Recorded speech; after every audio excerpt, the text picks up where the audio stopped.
Sejam todos bem-vindos mais uma vez a esse nosso pequeno instante de estudo, aqui no grupo de estudos Irmã Angélica. Estamos estudando o Livro dos Espíritos, livro 1, capítulo 3, item 6. Hoje, considerações e concordâncias bíblicas referentes à criação.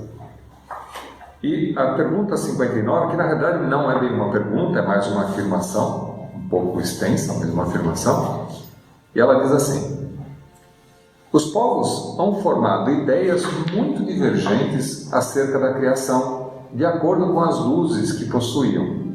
Apoiada na ciência, a razão reconheceu a inverossimilhança de algumas dessas teorias. A que os espíritos apresentam confirma a opinião de há muito partilhada pelos homens mais esclarecidos. A objeção que se lhe pode fazer é a de estar em contradição com o texto dos livros sagrados.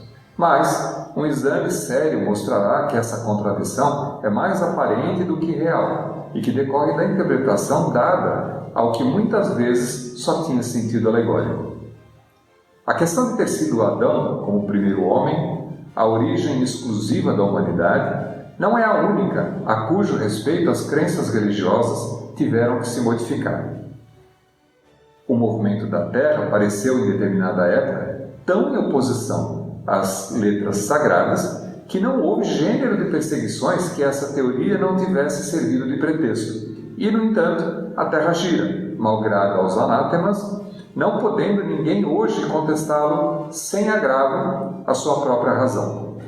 Bom, aqui um pequeno lembrete aqui, né? Galileu Galilei morreu em 1643, depois de ter sido julgado por heresia pela Inquisição da Igreja Católica. Acusações contra Galileu envolveu a teoria copérnica ou heliocêntrica, que considerava o Sol como o centro do universo. Então você vê que há algumas considerações a respeito do texto na maneira mais dura, né? Como diz em algum momento o Evangelho, né? A letra mata, né? O Espírito vivifica. Aquilo que está escrito levado ao pé da letra pode ser um grande problema, um grande acidente para quem está tentando receber as orientações dos grandes textos de origem divina. Considere-se aqui os textos, não só a Bíblia, mas todos os outros textos sagrados que orientaram as filosofias pelo mundo, né? Mas quando se considera isso ao pé da letra.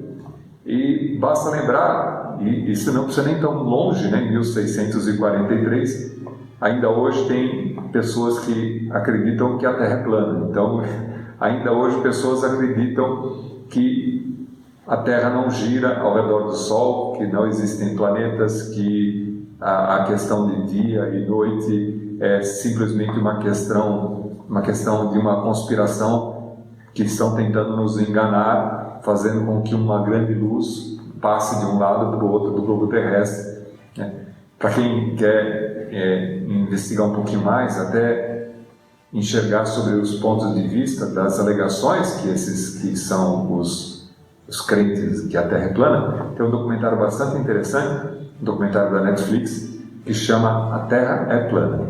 Então vale a pena ver, porque ele tenta fazer uma análise bastante séria em respeito aos argumentos que são dados sobre os que defendem a Terra plana, os conceitos científicos que são utilizados, e é interessante muito mais porque no final se questiona, alguns cientistas dão mérito às pessoas que contestam a ciência, no sentido de que a ciência é movida através das contestações. São as contestações que fazem com que a ciência evolua, porque certas questões que eram colocadas como certas, na medida em que com a posse hoje de muito mais recursos, de muito mais equipamento, de muito mais considerações, a gente consegue colocar em xeque algumas questões que foram dadas como certas no passado, comprovando, estendendo alguns argumentos científicos ou negando, né? Então, esse é o ponto positivo dessa questão. Mas dá uma olhada nesse vídeo, que é bastante interessante, porque ele às vezes parece cômico, às vezes triste, mas ao mesmo tempo ele é de uma profundidade interessante para você poder entender qual é a argumentação que é dada por aqueles que defendem que a Terra é plana. Ou seja, Se a gente está falando aqui que o Livro dos Espíritos, em 1857, já considerava, por orientação da espiritualidade, que já era naquela época bastante estranho crer que a Terra é plana, né, ou que a Terra não girasse, né, em torno do Sol, você imagina nos dias de hoje. Bom, continuando, o texto diz assim: diz também a Bíblia que o mundo foi criado em 6 dias e põe a época da sua criação a 4.000 anos, mais ou menos, antes da era cristã.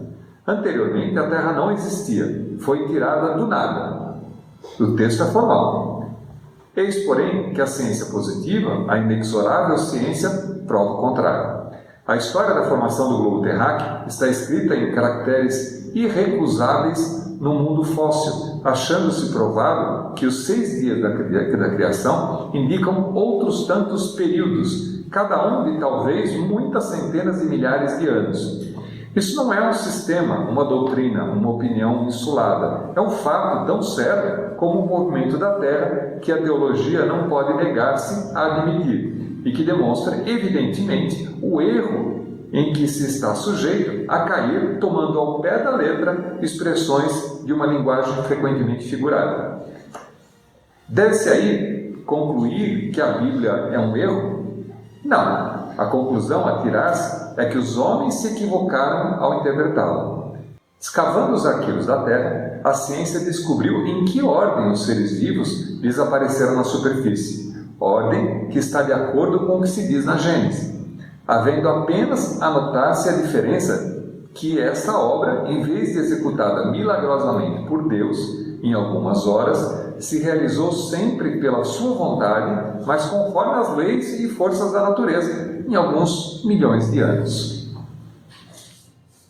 E aí, uma pequena comparação, né? E uma pequena explicação. Quando se diz que Deus criou o mundo em 6 dias, né, e descansou no 7, o texto aqui, os Espíritos defendem que, na realidade, a gente precisa entender como sendo períodos e não dias. Se a gente considerar a inocência da humanidade no momento em que essas mensagens foram passadas, imagina que em um determinado momento, onde essa divulgação, essa informação foi passada pela espiritualidade, por inspiração, você conta para uma criança algum fato que é um pouco mais complexo do que a criança consegue compreender. É lógico que aquela criança, passando essa história para frente, vai dar o seu entendimento, vai dar a sua capacidade de percepção. Então é lógico e natural que fosse carregado e traduzido sobre aquilo que era ponto de vista possível. Voltando no tempo, assim, uma revolução, quer dizer, que a gente considera um dia, um nascer e morrer, pode ser entendido pela espiritualidade como sendo um grande período de tempo, onde existe uma revolução bastante grande, uma mudança muito grande, um período complexo, onde as coisas acontecem, mas que era muito difícil de fazer com que a humanidade, naquela época que recebesse essas mensagens, conseguisse entender que aquele tempo todo demoraria.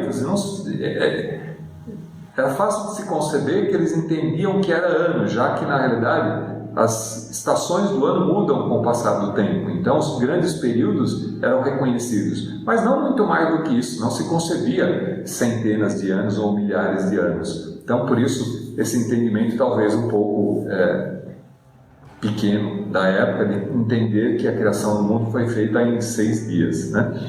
E uma coisa bastante interessante, né? Considere-se coincidência ou não. Os cientistas estimam que a Terra tenha aproximadamente 4 bilhões de anos. A gente já viu alguns textos que diferem um pouquinho, alguns dizem 4 bilhões e 900 milhões de anos, outros 4 bilhões e meio, 4 bilhões, ou seja, 4 bilhões de anos está de bom tamanho, né? Mas durante esse período, ela passou por diferentes transformações. Teve um período, o primeiro período, chamado de Arqueozoica, que teve início há cerca de 4 bilhões de anos atrás, então no momento da formação da Terra. Depois veio uma era chamada Proterozoica, que iniciou em cerca de 2 bilhões e meio de anos. Depois da Paleozoica, que durou 550 a 250 milhões de anos atrás. Depois a Mesozoica, que iniciou há cerca de 250 milhões de anos. E depois, por último, a Cenozoica, que está dividida em dois períodos, o período terciário e quaternário. O terciário, aproximadamente 60 milhões de anos atrás, e o quaternário, 1 milhão de anos atrás, persistindo até os dias de hoje. Se a gente volta para fazer a conta, a gente tem 1, 2, 3, 4, 5, 6 períodos. Coincidentemente, 6 dias de formação da Terra. Então, quando a gente leva esses pontos em consideração, começa a fazer mais sentido. Você imagina que alguém deposta essa informação, a espiritualidade, ou os representantes de Deus, se você quer considerar assim, passando essas informações através dos textos bíblicos, dos textos que eram inspiração, que estava sendo passado para a humanidade, darem grandes períodos, era só alguém que tivesse um conhecimento muito mais avançado, muito mais amplo, poderia fazer essas contas antes que a gente levou quanto tempo para conseguir chegar a estimar esses períodos diferentes aqui na Terra. Isso sem sair daqui, considerando simplesmente a nossa avaliação geológica do material encontrado, dos fósseis encontrados, da estrutura do nosso planeta.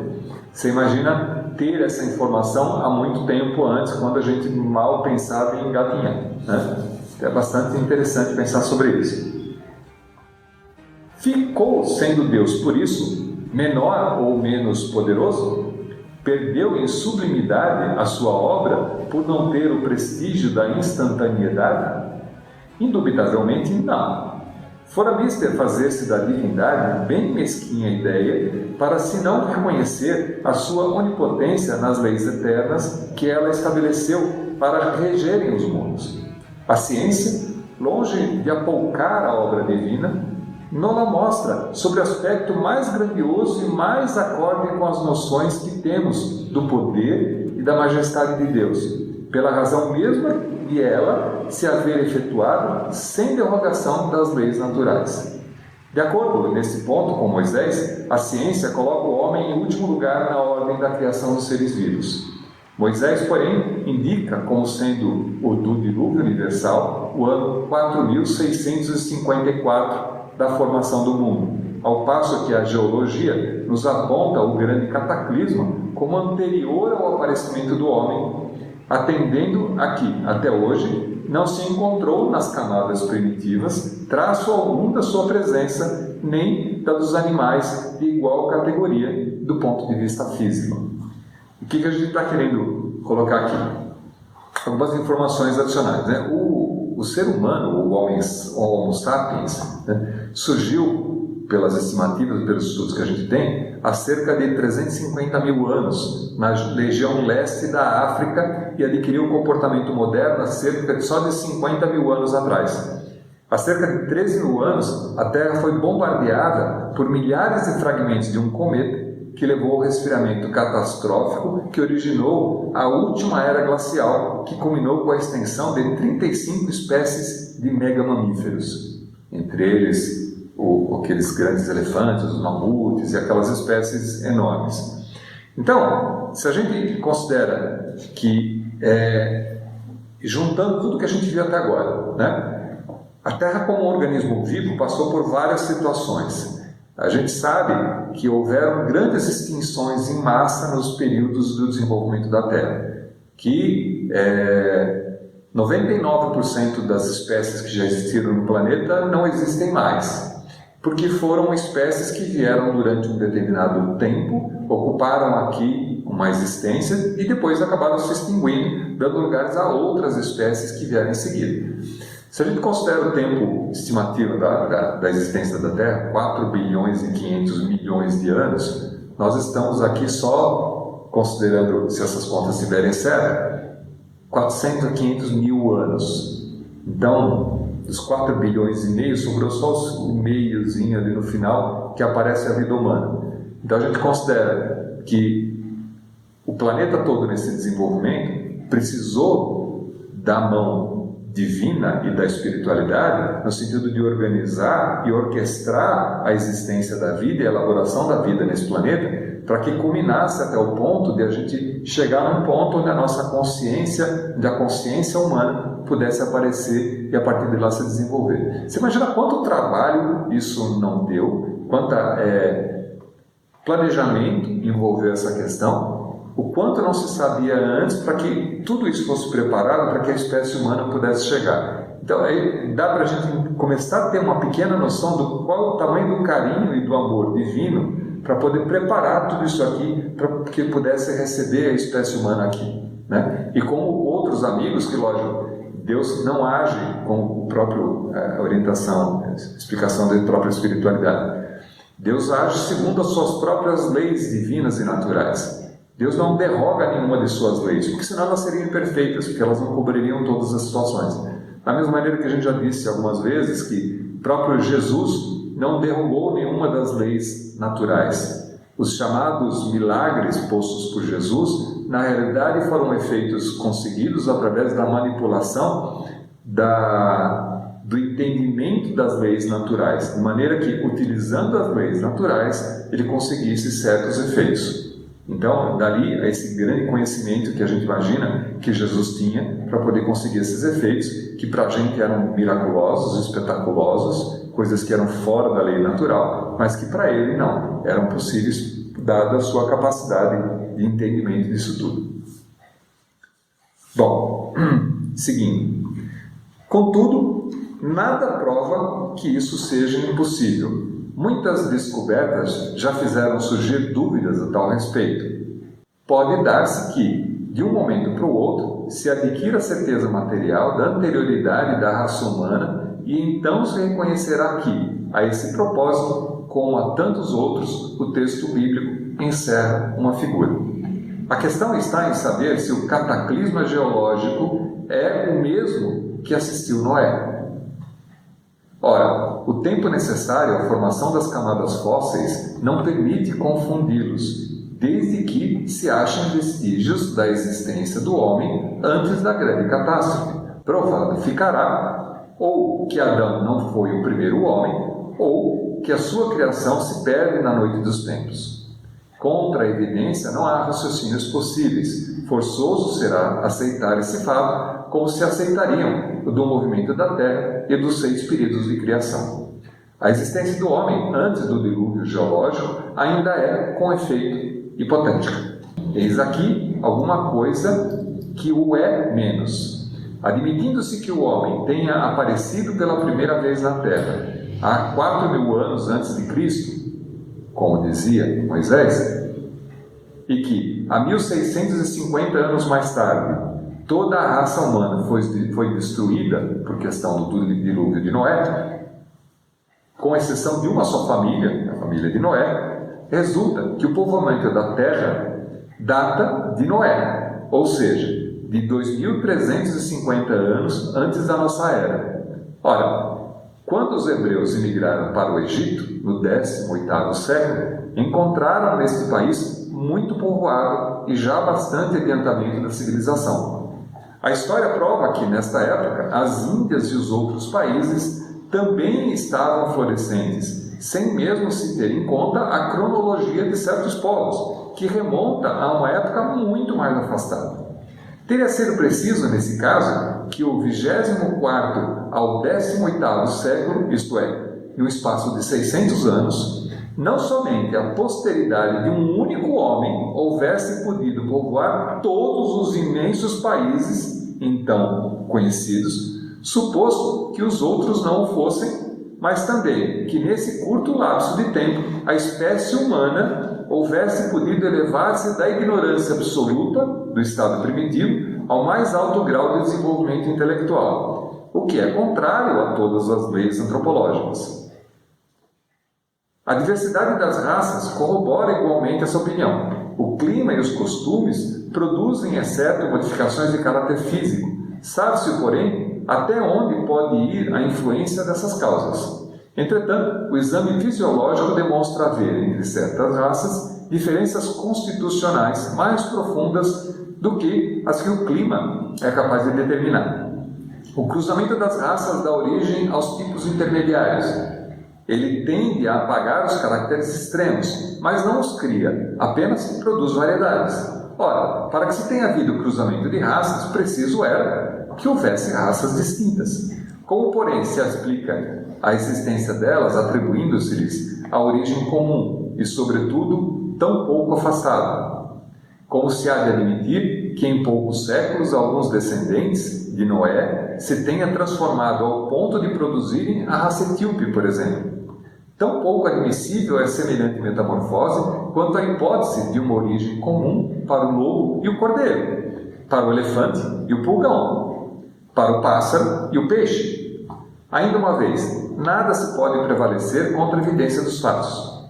Tudo, ao invés, se explica admitindo-se que a existência do homem é anterior à época em que vulgarmente se pretende que ela começou, que diversas são as origens, que Adão, vivendo há 6.000 anos, tenha povoado uma região ainda desabitada, que o dilúvio de Noé foi uma catástrofe parcial, confundida com um cataclisma geológico, e atestando-se, finalmente, na forma alegórica peculiar ao estilo oriental, forma que nos depara nos livros sagrados de todos os povos.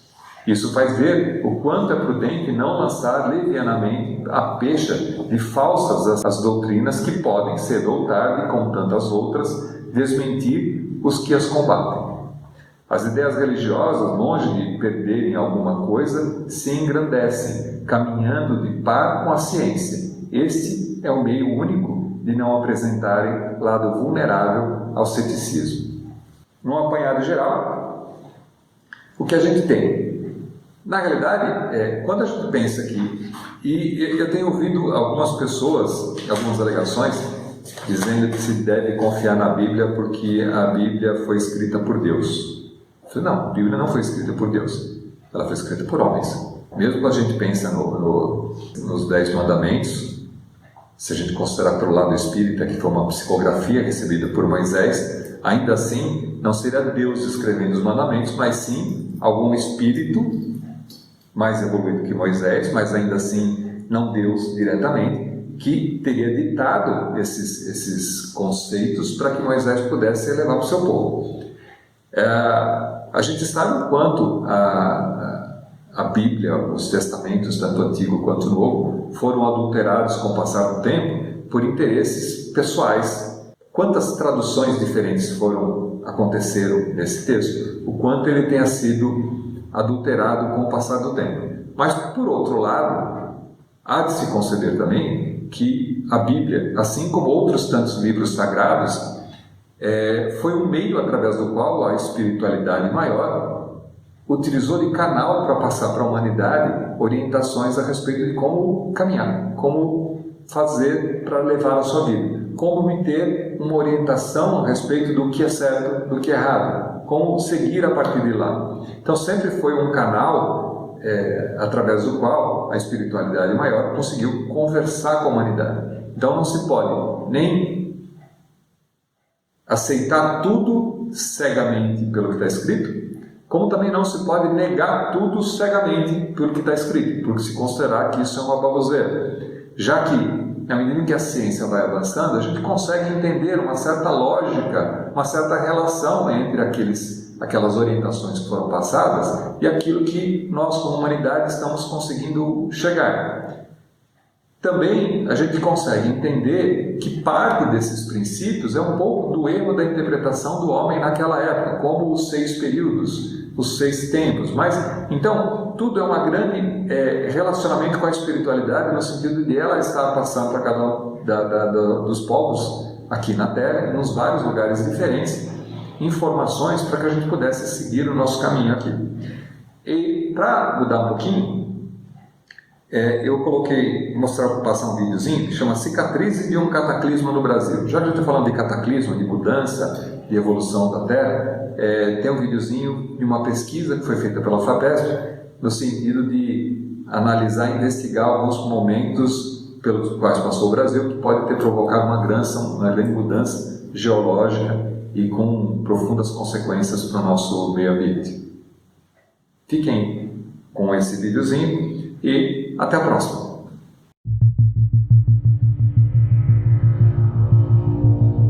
$250 milhões de anos atrás, houve-se uma grande colisão entre um corpo extraterrestre com o que hoje em dia se encontra em Araguainha, cidade mais próxima.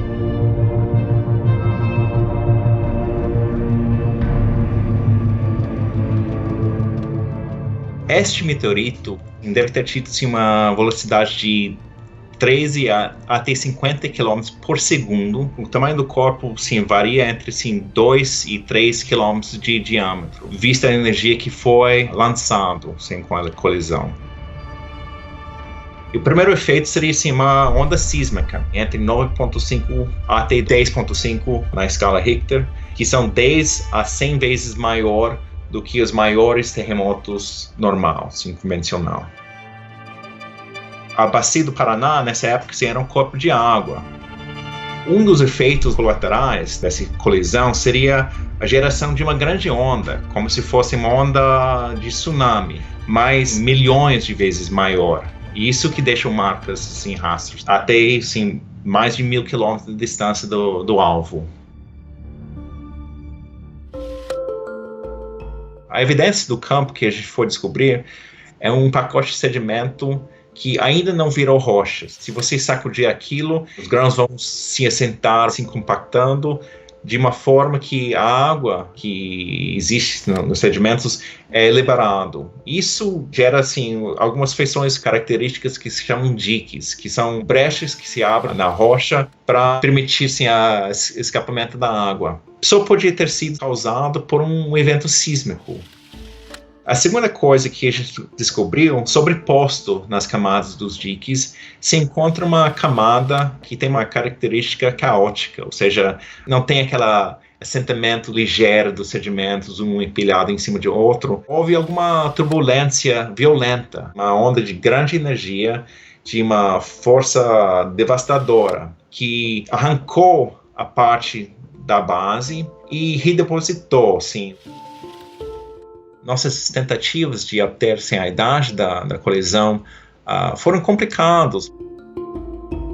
Para fazer isso, obtivemos grãos de uma mineral zircão que tem a característica de absorver átomos de urânio, que por ser radioativo, a gente consegue fazer um cálculo da idade. Então a gente sabe que as idades dessas zircões detríticas põem um limite máximo na formação do depósito.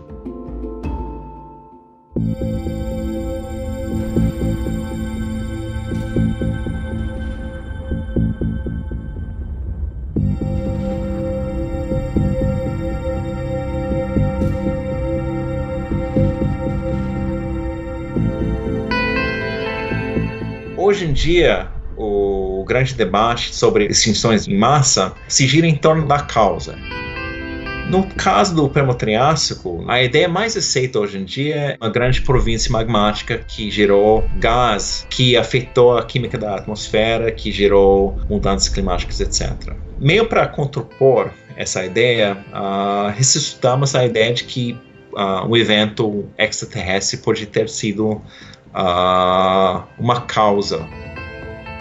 A ausência de carbono, um isótopo muito leve, é evidência de que foi perdido no sistema um grande volume do gás metano. E no caso a gente fez um cálculo que sugere que o volume de metano que está ausente do sistema é compatível sim com o volume necessário para mudar o clima no final do Permiano. É uma ideia não muito bem aceita, uma ideia muito especulativa, mas uma ideia que eu acho merece mais discussão.